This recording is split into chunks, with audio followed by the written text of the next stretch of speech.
Hola, ¿qué tal, cibernautas? Sean bienvenidos a la entrega de este curso de electrónica desde cero hasta avanzado, creado por Dani Vallejos. Y bueno, vamos a dar un poco lo que es la introducción a la parte teórica, clase número 1. ¿Qué es la materia? Veremos estados y composición de lo que es la materia, estructura atómica, carga eléctrica del átomo, número atómico, niveles de energía y distribución de los electrones en el átomo, electrones de valencia, electrones libres en los metales. Luego veremos qué es la electricidad, electricidad estática, cómo se genera electricidad estática, electricidad dinámica, campo eléctrico, diferencia de potencial, energía en pequeñas cantidades, por reacciones químicas, por presión o vibración, por calor y la luz, energía en grandes cantidades. Y para finalizar, veremos qué es la energía, un ejemplo de energía cinética y potencial. Bueno, primero que nada, aquí encontramos lo que es una imagen de un bosque y una cabaña y rocío, precisamente. Cuando Dios creó el mundo y el universo, lo creó a partir de la materia. La materia se compone por átomos. Los átomos son muy pequeños y realmente no los podemos ver, no con herramientas supremamente avanzadas. E incluso se llegó a descubrir que los átomos se pueden dividir. Y para darle explicación o el comienzo a lo que es la electrónica, es necesario definir lo que es la materia, ya que es de lo que están compuestas las cosas y todo lo que conocemos. La materia proviene del latín materia, que significa sustancia de la que están hechas las cosas, y también alude a la madera dura del interior de un árbol. La palabra está relacionada con mater, origen, fuente, madre, y se corresponde con el griego ile, de hilos, bosque, madera, leña o material. La definición más común es algo que posee masa y volumen y ocupa un lugar en el espacio. Bueno, aquí podemos notar lo que es una imagen en la que el sol brilla mucho y le está dando al hielo y derritiéndolo en el mar. Gracias a las investigaciones se descubrió que los cuerpos están formados por la unión de pequeñas partículas. Dependiendo del grado de unión que haya entre estas partículas, los cuerpos pueden presentarse en tres diferentes estados. Estado sólido, como se puede ver lo que es el hielo. Duro, el contacto entre las partículas atómicas es muy fuerte. En estado líquido, como el agua del mar, el contacto entre estas partículas es más flojo, y en estado gaseoso, es decir, cuando se evapora, el contacto es libre, es decir, no existe contacto entre estas partículas.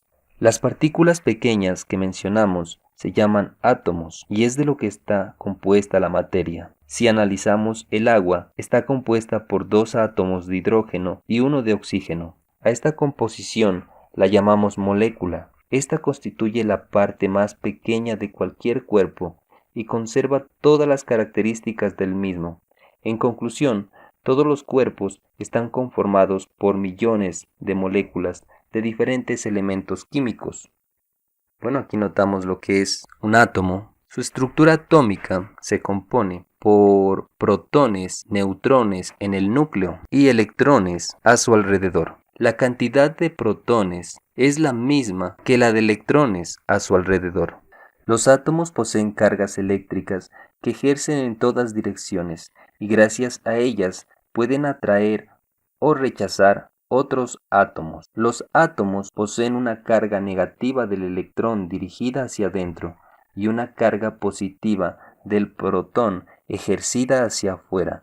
Esto genera dos campos eléctricos contrarios, pero de igual magnitud, por lo cual los átomos son eléctricamente neutros. Bueno, aquí podemos notar lo que son dos polaridades diferentes de imanes, precisamente, ya que es un material propicio para dar explicación a el funcionamiento de las cargas eléctricas en los átomos. Bueno, aquí podemos notar lo que son dos polaridades diferentes en el primer caso, en la que polos diferentes se atraen, polos iguales se rechazan en los negativos, igualmente en los positivos. Electricidad en los átomos. Para que se produzcan cambios eléctricos, los átomos deben estar descompensados o desequilibrados y reciben el nombre de iones.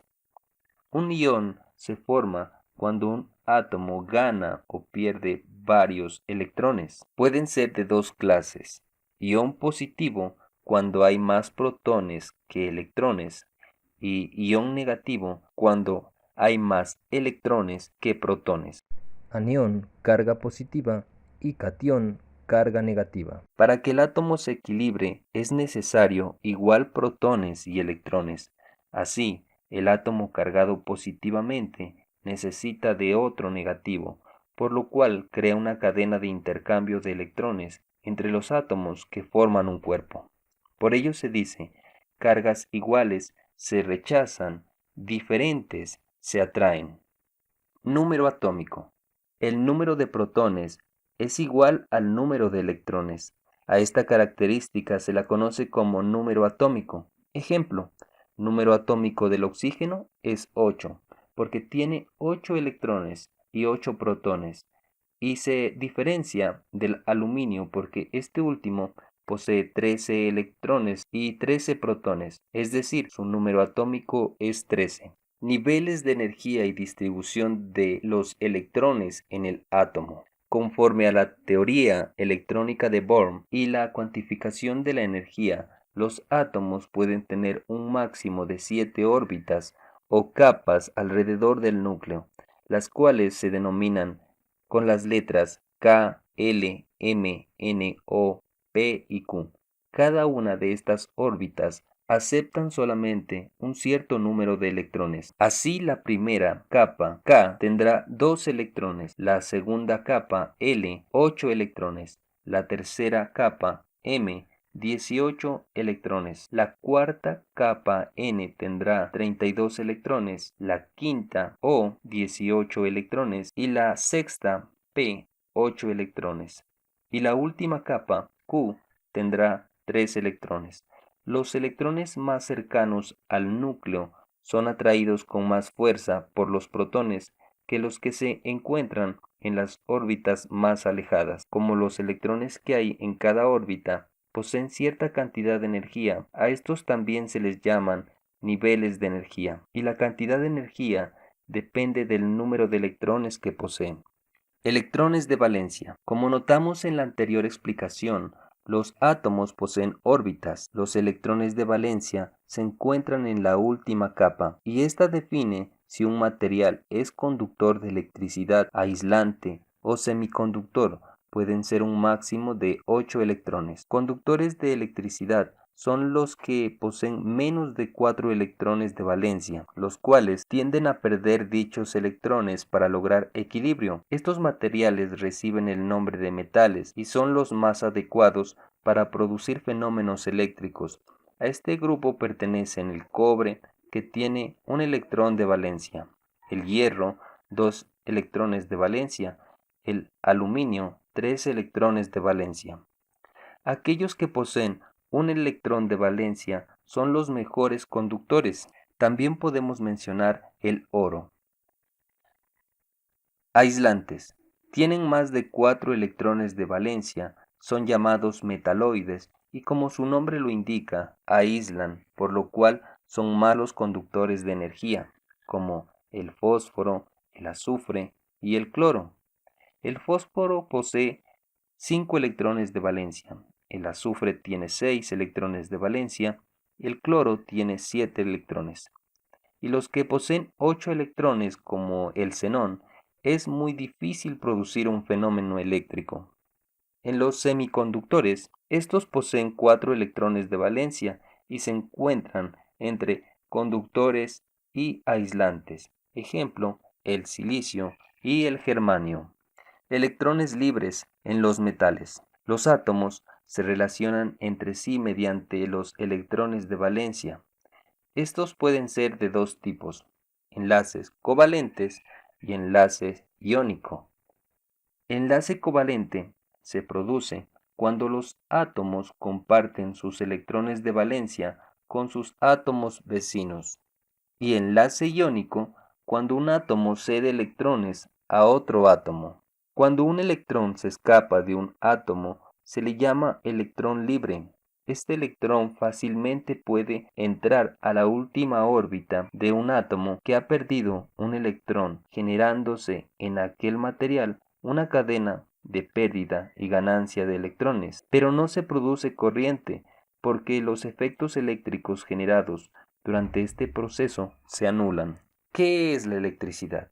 Bueno, aquí podemos notar lo que es un material de resina fosilizada, pues la palabra proviene del latín electrum y a su vez del griego electrón, que quiere decir ámbar. Se relaciona con la electricidad porque el ámbar es una resina que al ser frotada adquiere propiedades eléctricas. Tales de Mileto descubrió que si frotaba una barra de ámbar con un paño, atraía objetos más livianos como hojas secas, plumas, hilos de tejidos.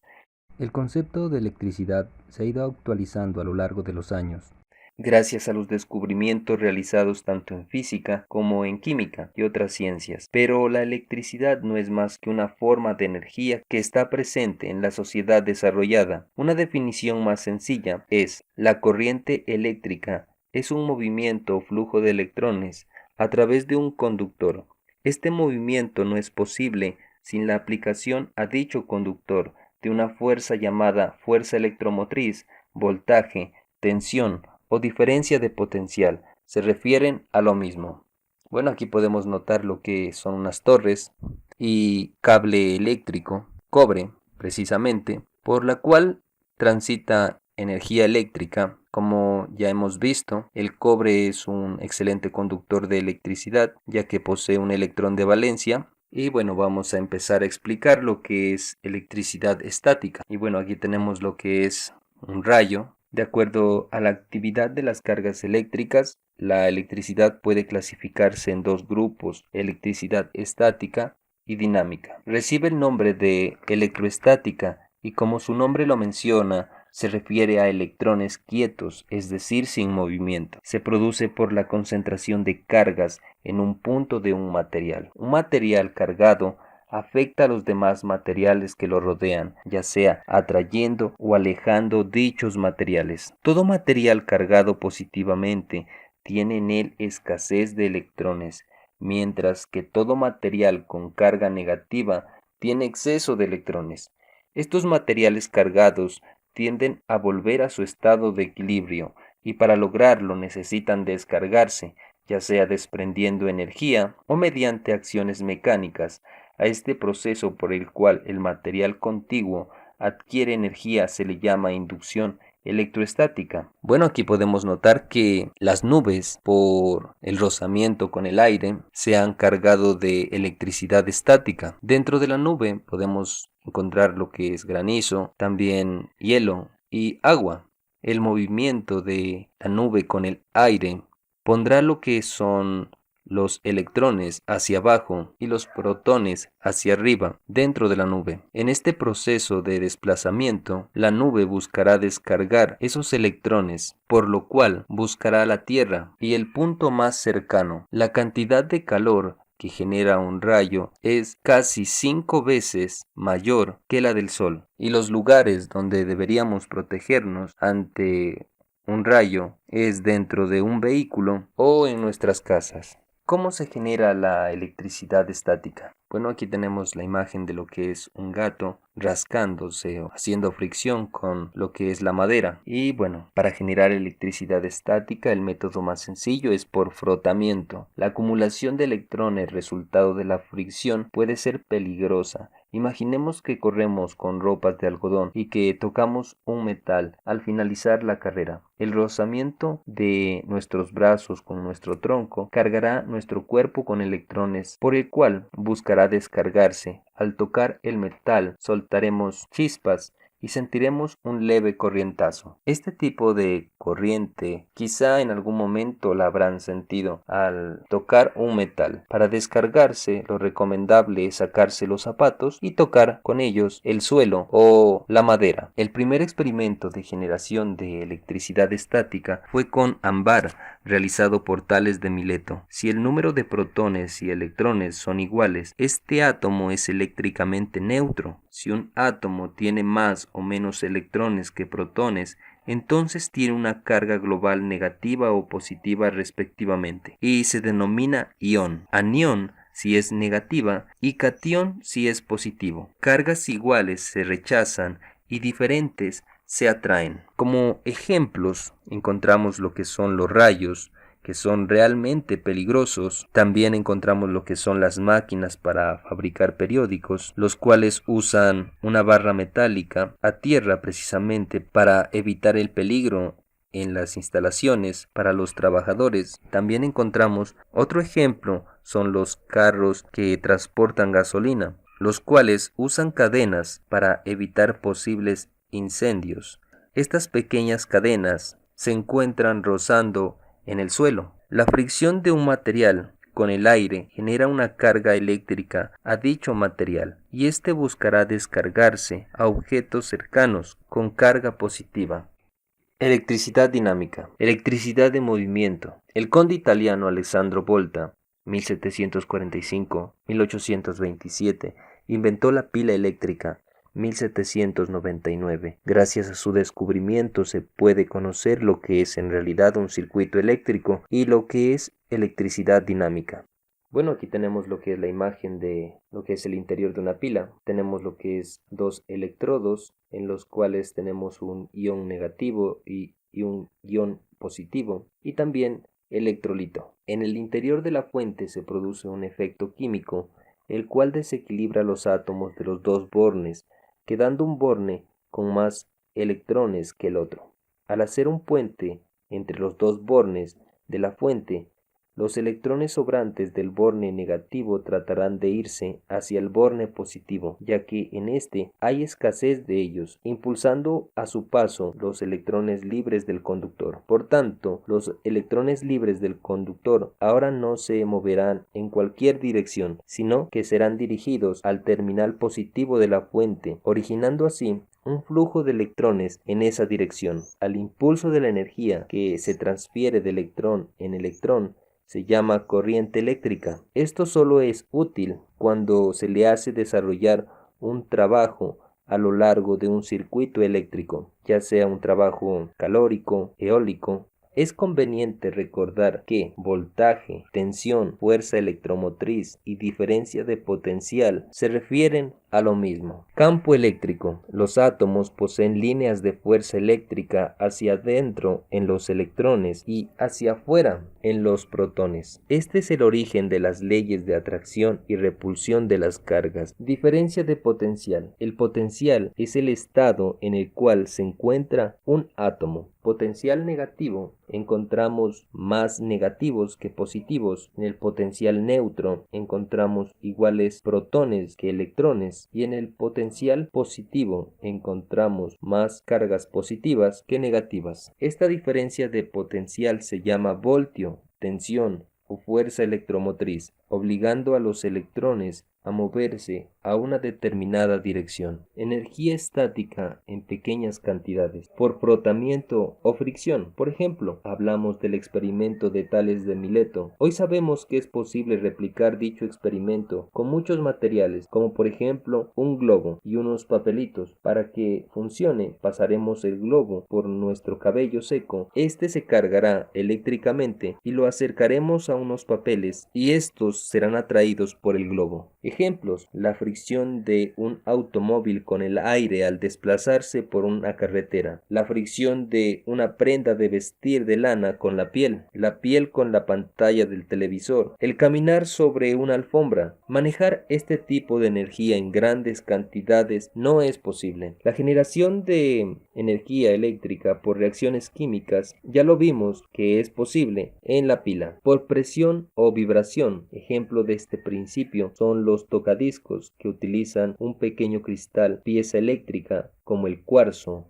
la turmalina, el titanio de bario, la sal de Rochelle, etc., que al pasar una aguja metálica genera pequeñas señales de fuerza electromotriz. Otra forma de generación de electricidad es por calor y la luz. El componente que produce electricidad a partir de la energía calórica se llama termópar, formada por níquel y latón. La energía del calor lleva a los electrones de un metal al otro, produciendo una fuerza electromotriz usada en múltiples múltiples cosas. Ejemplo, termómetros, controles de temperatura, hornos, alarmas contra incendios, energía solar por medio de una celda fotovoltaica. Generación de energía en grandes cantidades. Centrales eléctricas son una fuente de energía primaria. Funcionan con turbinas mediante agua, vapor o gas. Las principales centrales eléctricas son hidroeléctricas, termoeléctricas, centrales nucleares y centrales solares. Aunque las solares no funcionan mediante turbinas, usan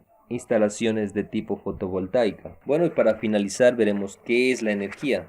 El término energía proviene del griego ebepeia, energía, actividad, operación de ebepeíos, fuerza de acción o fuerza de trabajo. Tiene diversas acepciones y definiciones relacionadas con la idea de una capacidad para obrar, surgir, transformar o poner en movimiento. La masa y la energía están estrechamente relacionadas debido a la equivalencia masa-energía. Cualquier objeto quieto o en movimiento posee una variación de energía. La unidad de medida que utilizamos para cuantificar la energía es el joule, en honor al físico inglés James Prescott Joule. Bueno, aquí podemos notar lo que es una hoja seca y una persona alzando esta hoja seca a su máximo punto. El máximo punto pueda estirar el brazo y la hoja esté quieta, se puede decir que es la energía potencial. Al soltar la hoja adquiere una energía cinética y al sumar estas dos energías, energía potencial más energía cinética, encontramos que es igual a energía mecánica, por lo cual la energía no se crea ni se destruye, solo se transforma. Bueno amigos, hasta aquí dejaremos lo que es la primera clase. En la descripción encontrarán lo que son ejercicios y material de descarga para que puedan seguir aumentando sus conocimientos. Bueno, los espero en la próxima clase.